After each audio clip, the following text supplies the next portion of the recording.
appears ordinary till you see the core side of it. And what you're looking for is the story behind the news.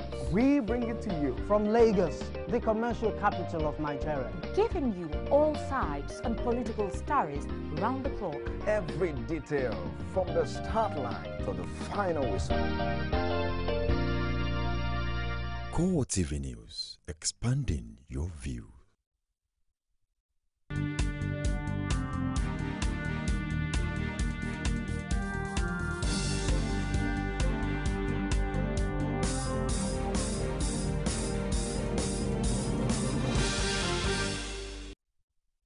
Hello there, welcome to CoreTV News at 7. I am Gift Ogete. Fear gripped the city of Ado-Ekiti as the state's governorship election petition tribunal had its inaugural sitting. The unrest, which is believed to be a continuation of the siege on the Ado-Ekiti High Court, had councils whisked away by the Commissioner of Police. The rampaging hoodlums, suspected to be political party thugs, were not deterred. Rashid was there. He filed in this report.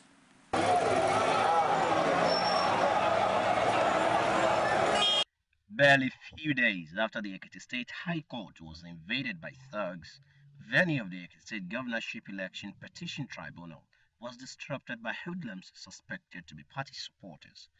The youths prevented movement on roads leading to the venue as early as 8 a.m. The chairman of the tribunal, Muhammad Surajo, admonished councils to caution their clients on creating chaos as he ruled that all applications are to be consolidated for hearing with the governor-elect Ayo Fayose in attendance. Filed a response and for an expeditious hearing, we have stepped down our objections so that everything will be taken together with the substantive suit because of the time factor. First is that we have fixed a day for hearing. The hearing will commence on the 14th, and I think we will do it and we'll be through immediately. Okay, now prepare your team for... We are ready for it. Okay. Thank you. As the chairman rounded up the sitting, the atmosphere outside the venue became tensed. There were reports of alleged beating up of a judge. Councils and judges apparently became subject of attack from the hoodlums, which caused panic.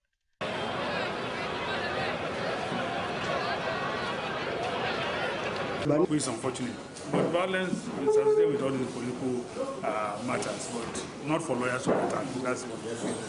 This is a political case. It comes with a lot of emotions. Once justice is done, everybody will be happy. The presence of the Commissioner of Police here is evidence that he is on top of the security situation. We are going to assume that he will be able to sanitize the situation.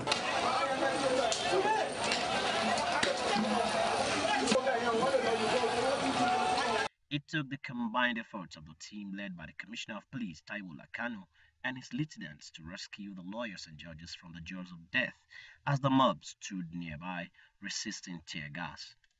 We tried to save the lives of the judges first. Nobody was injured. Everybody was taken out of court. The judge was protected, and we've sent them away. Our president led the team. We are taking the judges and lawyers out of town.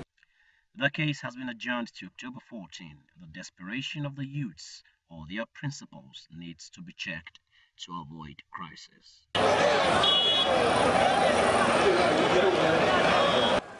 Rashid, CoreTV News, Ado-Ekiti.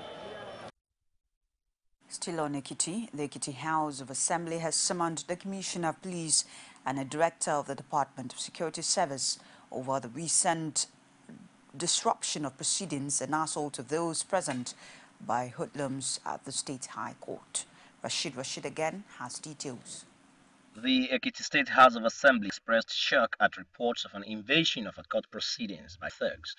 The lawmakers argue that more worrisome is the fact that the thugs carried out their act in broad daylight in the presence of security forces. A situation where judges and lawyers were being chased around the court premises, attempting whether to kill or beat them, as the case may be, it's a dangerous dimension. The security agencies in Ekiti State to live up to their social responsibility. Because it is only when they live up to their social responsibility that we can have atmosphere of peace. What stops hoodlums from invading Ekiti State House of Assembly? However, The police in Ekiti State said it should not be blamed for the unfortunate situation. Security was provided there at the court premises, but the hoodlums, they came in their thousands and they scaled the dwarf wall of the court into the court premises. At that point in time, the security men, the policemen in the court premises called for reinforcement, and between the time they call for the reinforcement and the time the reinforcement actually came, some other things happened. The prompt intervention of the reinforcement forestalled what would have been a colossal and monumental damage. The Ekiti State House of Assembly, among other resolutions, summoned the leadership of the police and Department of State Security Service for detailed explanation. Condemn it as barbaric. As barbaric, 1. 2, invite the Commissioner of Police and the Director of SSS to come and make certain clarifications, because they are in charge of security of the state, to come and make clarification on that particular issue. Then 3, that the House Committee on Judiciary should actually look and investigate, both what actually led, to such an ugly, situation. The news of the court invasion has attracted condemnation from far and near. Residents in Ekiti State say they are hopeful that investigation by the House of Assembly will prevent future occurrence. Rashid, CoreTV News, Ado-Ekiti. Chief Justice of Nigeria, Mariam Aloma Mukhtar, has decried the slow pace of judicial processes in the country as reasons why corruption is rife among judges and lawyers. Speaking on our flagship program, Core Digest, legal practitioner Wale Ogunade says the delay in the justice system is as a result of the kind of laws operated in the country, which has encouraged corruption by judicial workers. On his part, judge does not have the power to go, okay, I remove you. No, there are procedures. At best, the judge can go out and say, I'm having a prerogative of mercy program. That's at best, and he can't just say, open wide the prison doors. No. If the Bible says they open us the way prison doors and you are singing it, you are on your own. The judge has no power to go to a prison and open wide the prison doors for all to come out because they've been incarcerated illegally. No. There are procedures. That's why you hear these judges say, my hands are tied sometimes. The law is not the way. And maybe before I forget, I know in South Korea, no matter what the problem is, legally, within 2 weeks, everything is dispensed with. And if anybody tells me it's not possible in Nigeria, I will say the person is a big liar. Look at it now, the election, the Electoral Act amended. Within 120 days. No, sorry. Yeah, 120 days. All issues about elections are done with. So the same thing can go down, because no doubt as a lawyer, we play gymnastics, we hide under technicalities to do all sorts of things to delay justice. Yes, but it's a law that allows it. If there is a law that says no matter what, you come to court today, you make your submission, and the judge sits down to give a ruling or a judgment. Shikenan. But sometimes on the day of judgment or ruling, the judge will not be there. I know sometimes what I go through as a lawyer. I'll get to court, the court will not sit. The judge will not be there to sit. Then we'll have to postpone again. Is that my fault? But if the judge is not there to sit, there's a penalty. As I'm talking to you, I don't think any judge has been sanctioned in this country for not sitting. But if I, as a lawyer, if I don't go to court on a day that I have in my matter, the matter will be struck off. On his part, a public affairs analyst, Martins Onovo, hails the Chief Justice for admitting the level of corruption in the judiciary. Society is not just dysfunctional, it is perverse. And you cannot expect a perfect judiciary in a perverse society. So if we are trying to be very, very practical, we will know that the judiciary in Nigeria has tried, especially this current Chief Justice. Because she's the only one who had the boldness to even admit these things that all of us know are true, and all of us pretend. Just like Wale was saying, these things are there, we know they are true, because we encounter them daily. And this woman has the courage. I heard Dangote the other day saying that women are more honest than men. I think this is a case where there is a possibility that his statement is right. It's not possibility. It's the truth. It's the truth. So, in general, I think women are more honest than men. Now, this woman has the courage to do this. And don't forget, there are some judges being investigated.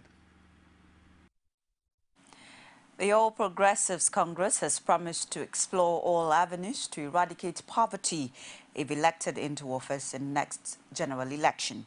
Lagos APC Chairman Henry Ajomale made the statement at the Youth Empowerment Program in the state. Abiola Oluwole has the story presented from our studios. Ahead of the 2015 general elections, political parties have started exploring ways of selling their programs to the electorate. Speaking at an empowerment program, the Lagos APC chairman, Henry Ajomale, says the empowerment program is born out of the desire of the party to eradicate poverty among small-scale business operators.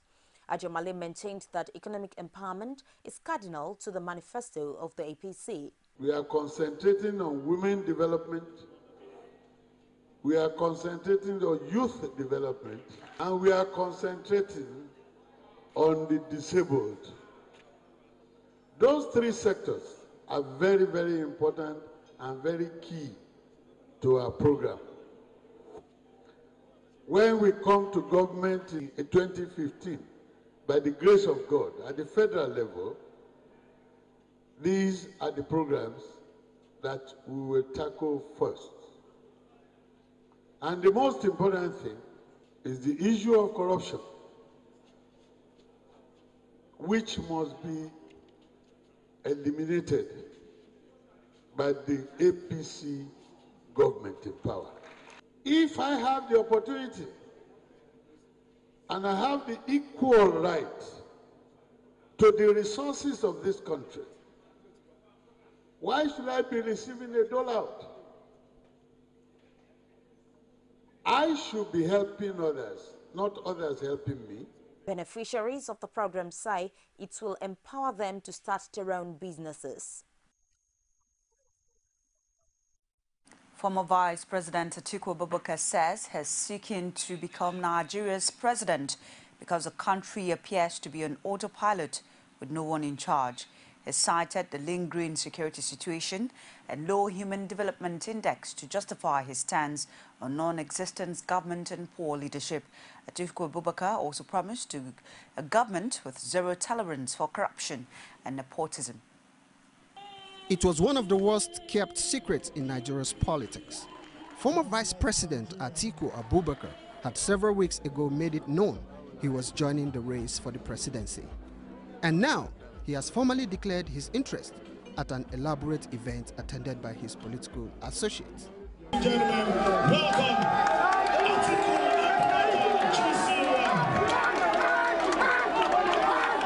The former vice president was quite emphatic in declaring his readiness to seek his party's nod for the 2015 elections.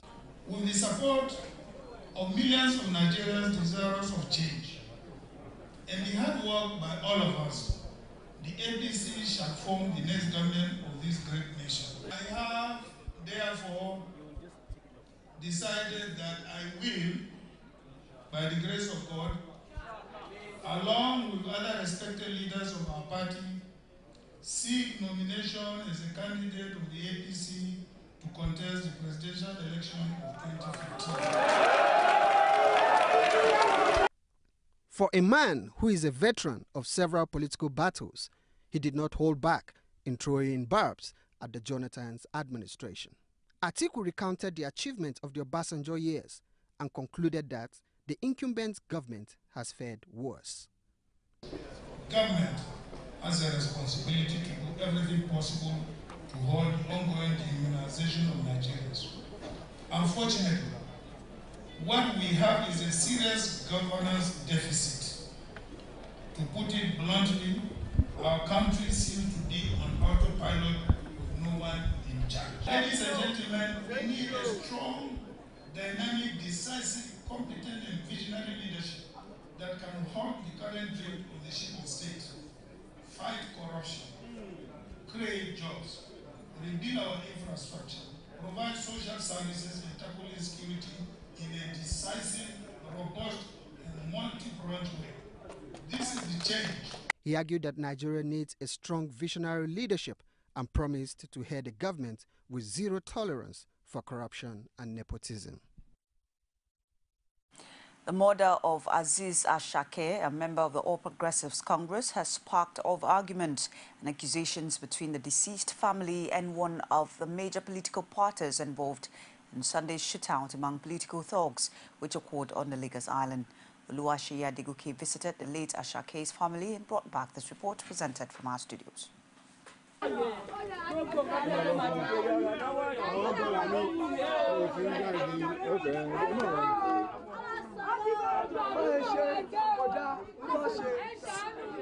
This is the reaction of family members and neighbors of Aziz Ashake, who was said to be murdered by some political party thugs in Lagos. PDP,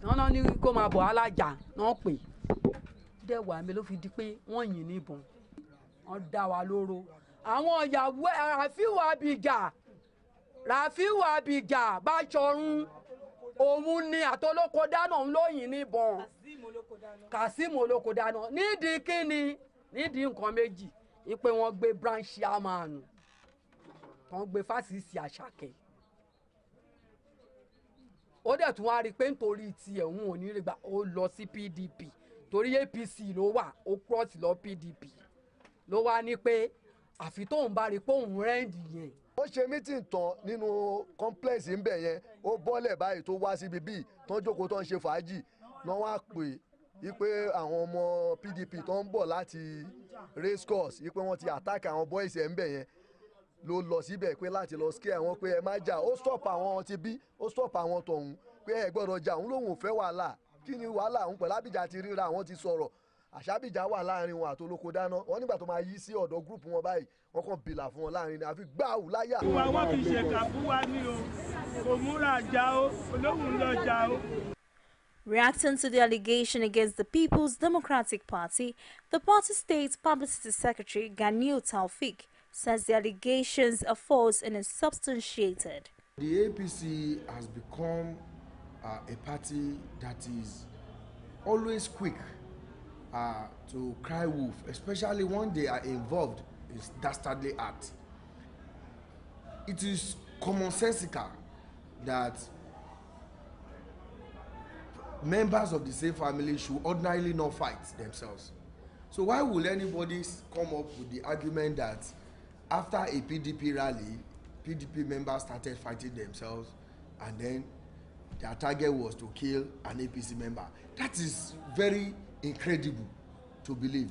What happened, as part of what I've been told, was that some APC members laid ambush on our members who were leaving the TBS premises.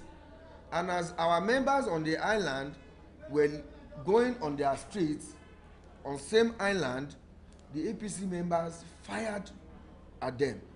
Of course, that is logical because if you saw the mammoth crowd on that day, you will know that any sitting government will be intimidated if an opposition can have such mammoth crowd. So we believe that the mammoth crowd that they saw that day intimidated them and unwarrantedly provoked them. Lagos State Police Public Relations Officer Ngozi Braid declined comments over the incidents. It's CoreTV News at 7. We'll take this very short break. Stay with us. There is an Ebola virus epidemic in some West African countries. The Nigerian government wants you to be aware and watch out against the spread of Ebola in your community.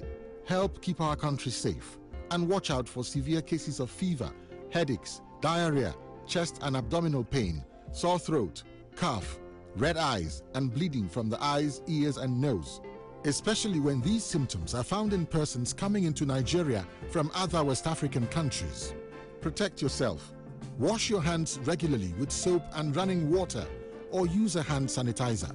Avoid contact with the blood, urine, feces or saliva of animals like bats, monkeys, gorillas, chimpanzees or infected persons. The Ebola virus is deadly. Don't catch it, don't spread it. This message is brought to you by the Federal Ministry of Information. Welcome back. It's CoreTV News at 7. Thanks for staying with us. The Senate has approved the request of President Goodluck Jonathan to obtain an external loan of $1 billion to tackle security challenges in the northern part of the country.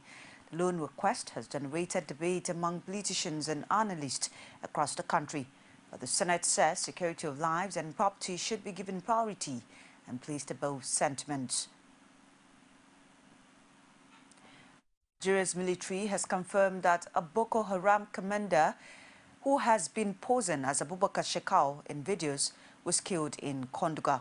It also hinted that the real Shekau had since died and Bashar Mohammed had been appearing in propaganda videos released by the insurgent group. Pal Samuel reports that this is the first time the military would declare Shekau dead.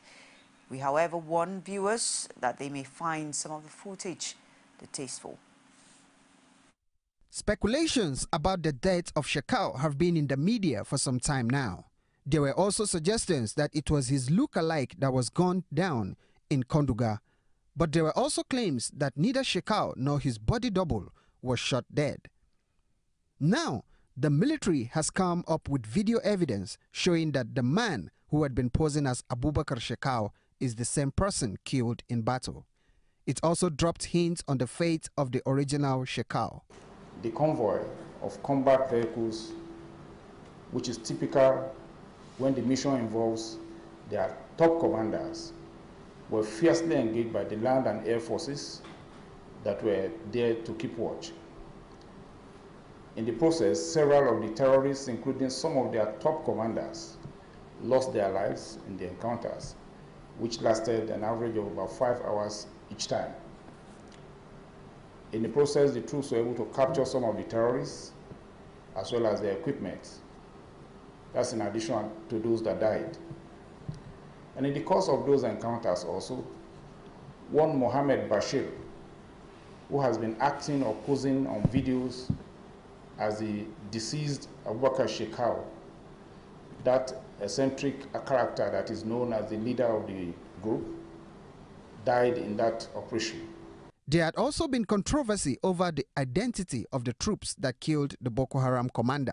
But the Nigerian military insists that its soldiers were solely involved in the operation. We can say categorically that no foreign force of any type penetrated this country to the extent of getting to Konduga. All that we have shown you there took place in Konduga.